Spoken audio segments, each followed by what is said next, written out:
أعوذ بالله من الشيطان الرجيم. بسم الله الرحمن الرحيم. اللهم صل على محمد وعلى آل محمد كما صليت على إبراهيم وعلى آل إبراهيم إنك حميد مجيد. اللهم بارك على محمد وعلى آل محمد كما باركت على إبراهيم وعلى آل إبراهيم إنك حميد مجيد. وعن عثمان رضي الله عنه قال رسول الله صلى الله عليه وآله وسلم: ما من امرئ مسلم تحجره صلاة مكتوبة فيحسن وضوءها وخشوعها وركوعها إلا كانت كفارة لما قبلها من الذنوب ما لم يؤت كبيرة، وذلك الدهر كله. وعنه أنه توزأ فأفرغ على يديه ثلاثا ثم تمزمز واستنثر ثم غسل وجهه ثلاثا ثم غسل يده اليمنى إلى المرفق ثلاثا ثم غسل يده اليسرى إلى المرفق ثلاثا ثم مسح برأسه ثم غسل رجله اليمنى ثلاثا ثم اليسرى ثلاثا ثم قال: رأيت رسول الله صلى الله عليه وآله وسلم توزأ نحو وضوئي هذا، ثم قال: من توزأ وضوئي هذا ثم يصلي ركعتين لا يحدث نفسه فيهما بشيء غفر له ما تقدم من ذنبه.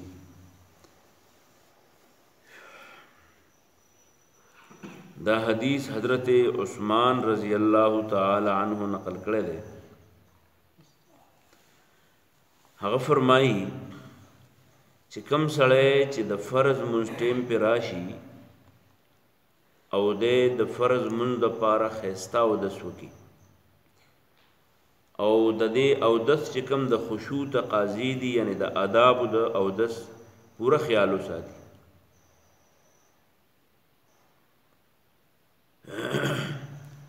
او د دې منځ چې کوم آداب دي، فرائض دي، سنن دي، واجبات دي، مستحبات دي، دا غي د پاره دا غي د اودس او د اغه مانزه د خشوع خیال وساتي او بیا دا غي د رکوع خیال وساتي او په طریقه خپل منځو کې د اودس نه وروسته. نو دا فرض منځ د دې فرض مانزه نه مخکې چې کوم ګناهونه د دنه شوي په دې 15 وخت کې،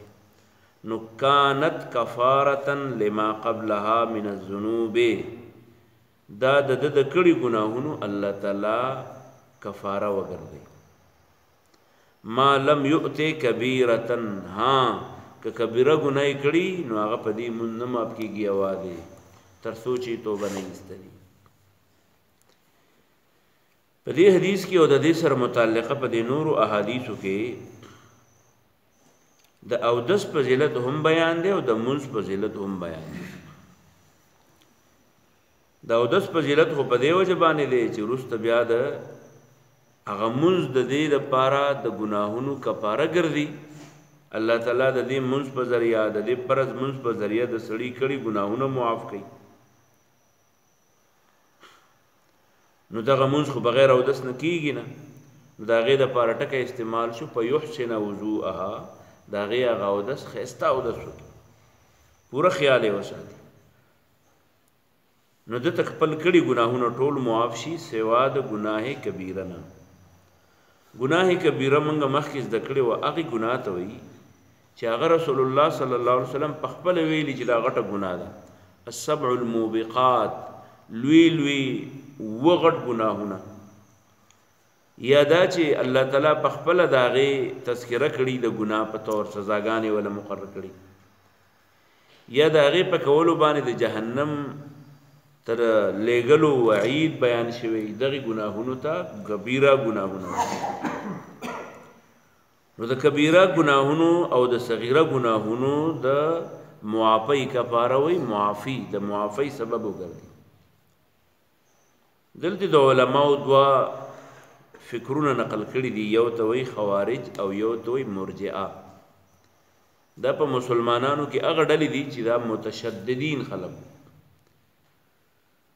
خوارج هغه خلکو ته وی چې هغه به وی چې چا ګناي کبیره وکړه جو کافر شو کنه، نو دا ډول مسلمان دی نه، نو دا به مخلد بالناری، دا په اور کې همیشه. او مرجئه هغه سس او تن آسانه مسلمانانو ته وی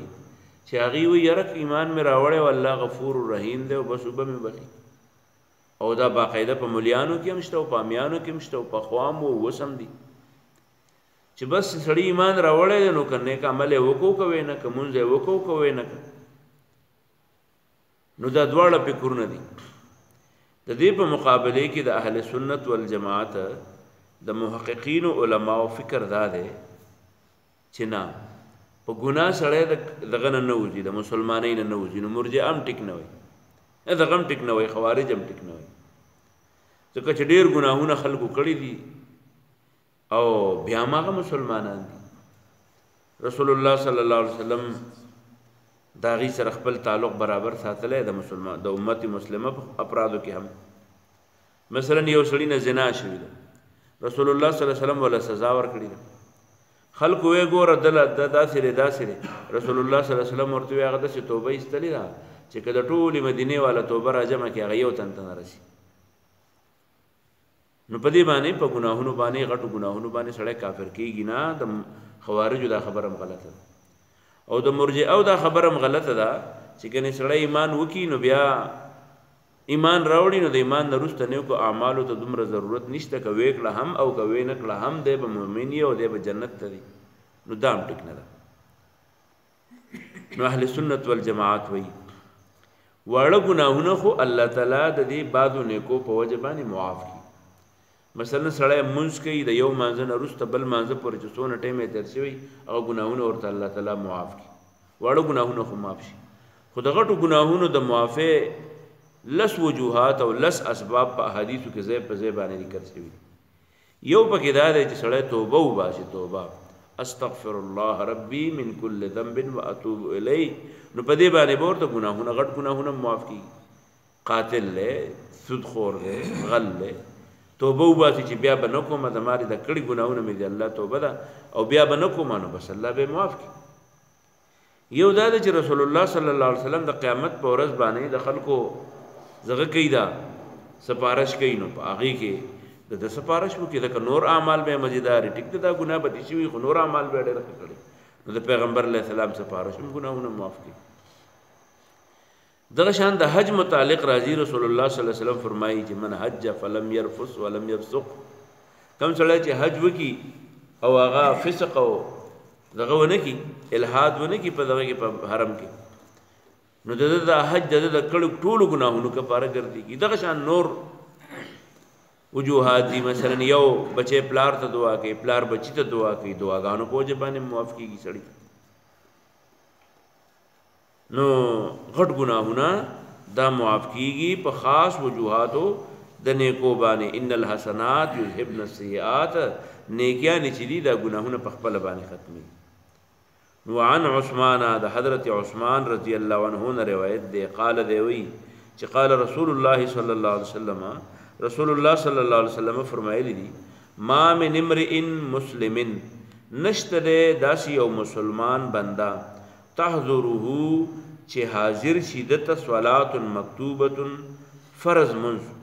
فیحسنون د خسته وکي وضوءها او دست د منز وخشوعها او خسته جدي اختیار کی ورکوعها رکوع په صحیح طریقه وکي نو الا كانت يدا كفاره معافي لما د اغه گناهونو قبلها چې د مانځنه مخکې کړي من الذنوب گناهونه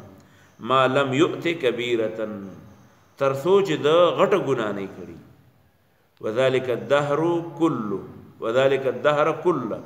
او دا ټول زما د شنه چې کني دا پیغمبر علیه السلام د ملګرو د پاره د دیو د ټول عمر د پاره هم دغه د چې غټو ګناهونو سره ځان ساتي وړه ګناهونه بور الله تعالی په او دس باندې او په موږ باندې سکی معاف به کیږي. حضرت عثمان رضی الله عنه یو بل حدیث نقل کړي داغه متعلق خلق وی انه توزع حضرت عثمان او دسو نو فافرغ على يديه راوي چې په خپل الله سبحانه او بو ثلاثن درېزل د خپل الله سبحانه او بیا دغه نه رسته ثم تمزمزه به خلیته او بو واچي او منغو ته غړغړه وته وای واستنثر او بیا یې سپېږمو ته اوبه واچلې او سپېږمې یې سون کړې ثم غسل وجهه بیا یې خپل مخ ووینځه ثلاثا درېځل نو دا درېځلوالی خولې ته اوبه اچل سپېږمو ته اوبه اچل او په مخ باندې اوبه اچل درېځل ثم غسل يده اليمنى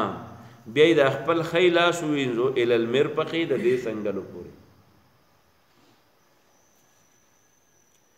ثلاثا درېځل ثم غسل بیا یې ووینځه یده اليسرى کیڼ لاس الی المرفق د څنګلې پورې ثلاثا درېځل ثم مسح برأسه بیا یې په سر باندې مسح وکړه مسح دې ته وایي نه چې د لاس په دې باندې چې بولي یو سر ته ورسې بېرته راته وکړي دې ته ټول سر باندې مسح وکړي بیا یې مسح وکړه برأسه په خپل ټول سر ثم غسل رجله اليمنى بیا یې ښی خپه ووینځله ثلاثا درېځل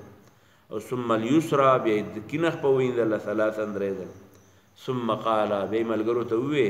رأيت رسول الله صلی الله علیه وسلم ما پیغمبر علیه السلام لیدل او توضأ چې اودس کوو نحو وضوئي دا ما چې کوم اودس وکړو دقه شان هذا دا ثم قال بیا ویل من توضأ وضوئي هذا پیغمبر صلی الله علیه وسلم حضرت عثمان وی رضی الله عنه وی پیغمبر علیه السلام د دې اودس نه ما چې څنګه اودس وکړو دسې اودس یو ځل پیغمبر صلی الله علیه وسلم وکړو او د منځ نه وروسته یې داسې ویل چې من توضأ وضوئي هذا